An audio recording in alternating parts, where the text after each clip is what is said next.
Sinarilah hamba-Mu dengan wajah-Mu, dan ajarkanlah ketetapan-ketetapan-Mu kepadaku. Haleluya, haleluya.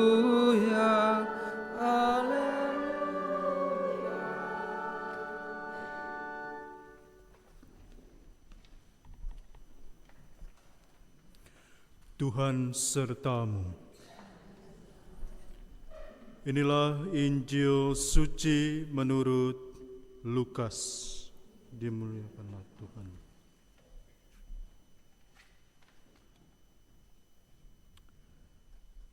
Mendengar itu berkatalah pada suatu kali banyak orang berduyun-duyun mengikuti Yesus dalam perjalanannya. Sambil berpaling, Yesus berkata kepada mereka, "Jikalau seorang datang kepadaku dan ia tidak membenci bapaknya, ibunya, istrinya, anak-anaknya, saudara-saudaranya laki-laki atau perempuan, bahkan nyawanya sendiri, ia tidak dapat menjadi muridku. Barang siapa tidak memikul salibnya dan mengikuti aku, ia tidak dapat menjadi muridku.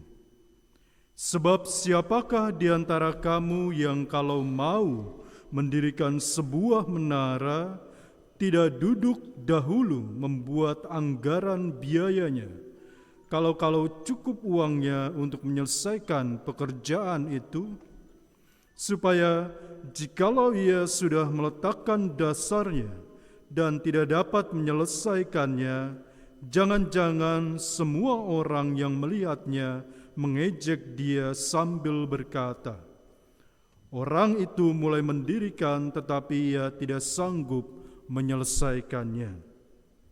Atau raja manakah yang kalau mau pergi berperang melawan raja lain tidak duduk dahulu untuk mempertimbangkan apakah dengan 10.000 orang ia sanggup menghadapi lawan yang mendatanginya dengan 20.000 orang. Jikalau tidak, ia akan mengirim utusan selama musuh itu masih jauh untuk menanyakan syarat-syarat perdamaian. Demikian pula lah tiap orang-orang di antara kamu yang tidak melepaskan dirinya dari segala miliknya tidak dapat menjadi muridku. Garam memang baik, tetapi jika garam juga menjadi tawar, dengan apakah ia diasinkan? Tidak ada lagi gunanya baik untuk ladang maupun untuk pupuk, dan orang membuangnya saja. Siapa yang mempunyai telinga untuk mendengar, hendaklah ia mendengar." Demikianlah sabda Tuhan.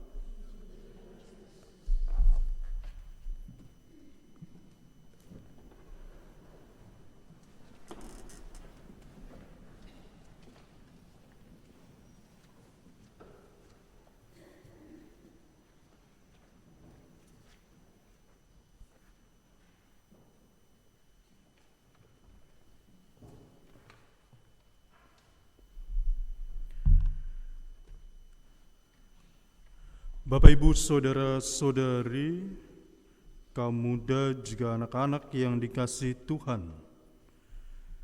Pada minggu ke-23 ini saya hendak menamai atau memberi judul khotbah saya, yaitu menjadi peziarah harapan bersama Kristus.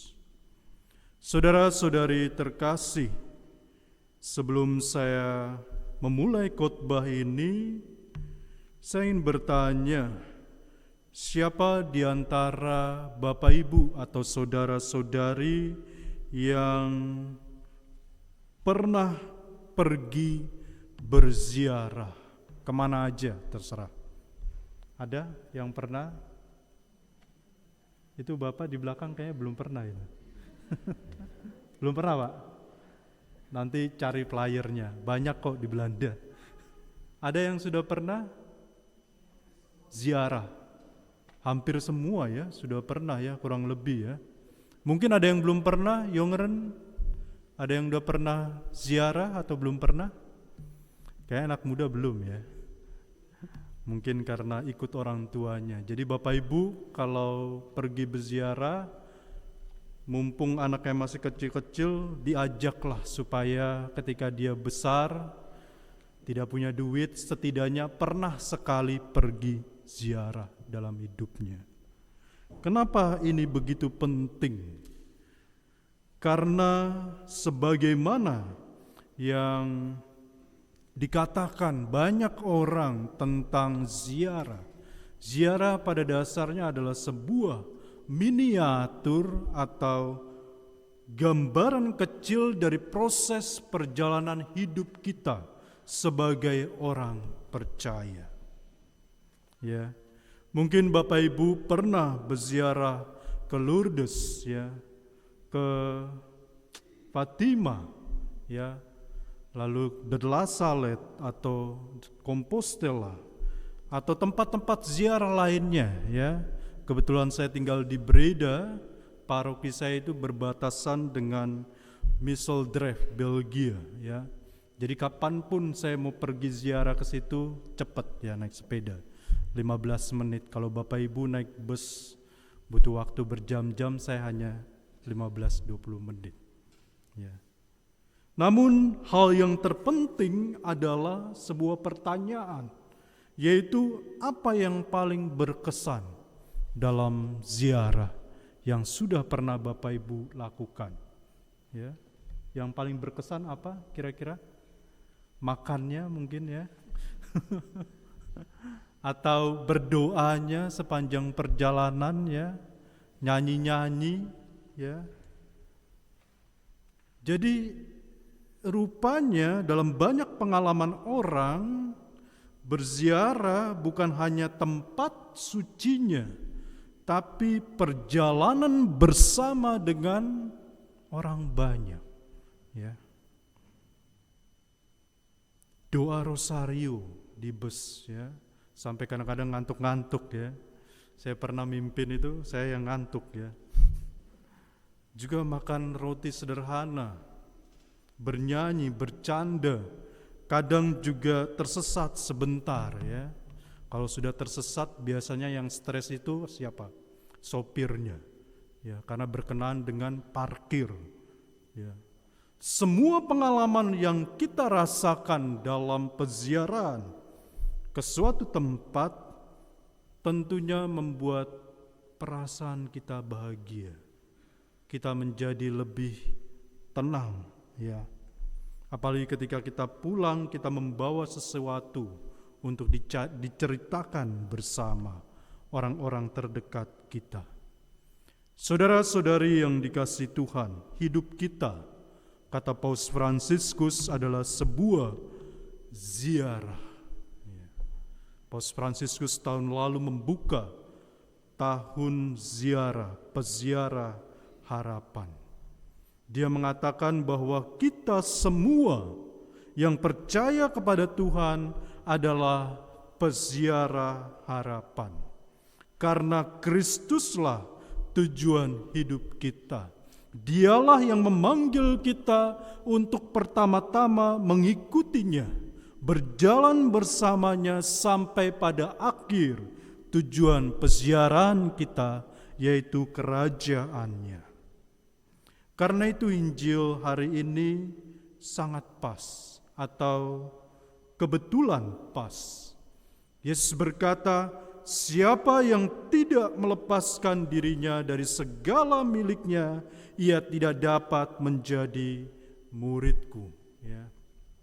Seorang peziarah dalam hal ini tidak bisa atau tidak mungkin membawa koper penuh barang untuk pergi berziarah.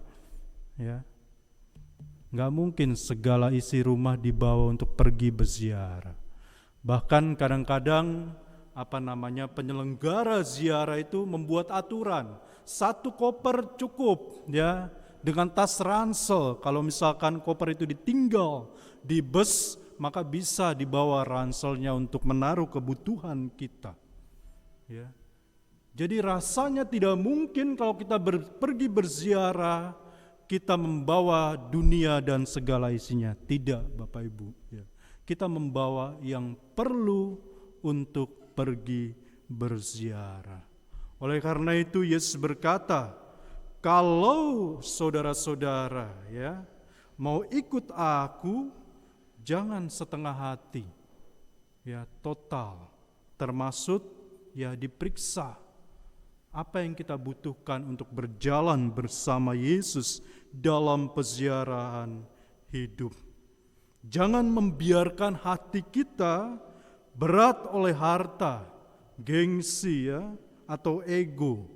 Ya, di sini Yesus mau mengatakan, jadilah pribadi yang bebas supaya bisa berjalan ringan bersama Kristus.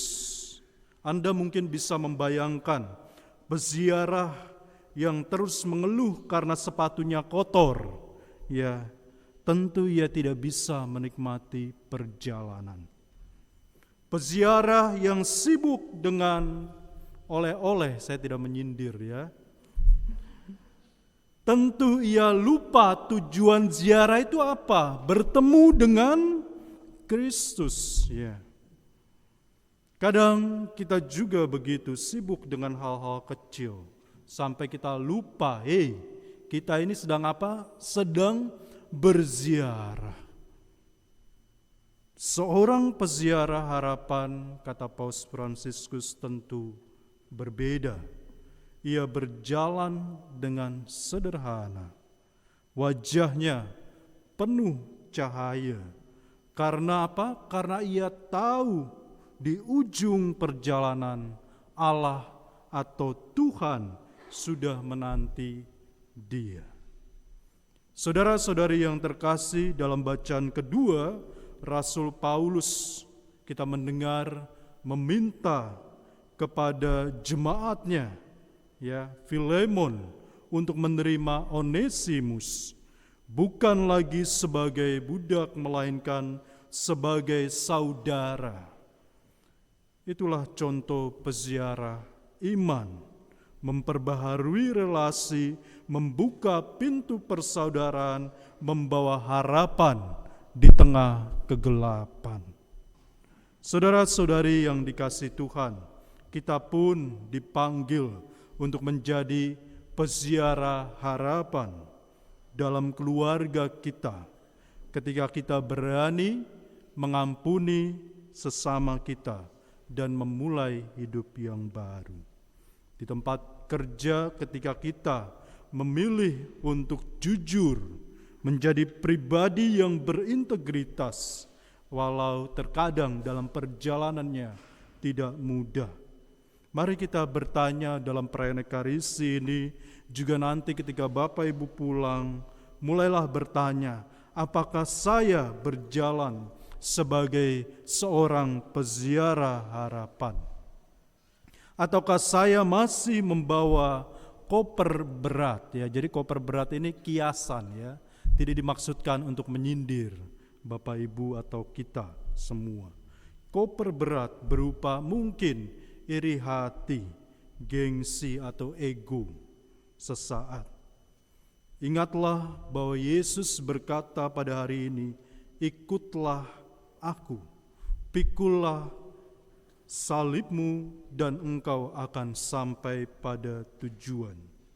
Mari kita berjalan bersama Kristus dengan langkah ringan dan hati penuh harapan.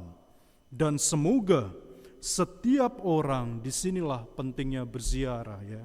Semoga setiap orang yang kita jumpai dalam perziarahan hidup kita ya, dapat berkata atau bisa berkata, syukur kepada Tuhan, aku bertemu Dia.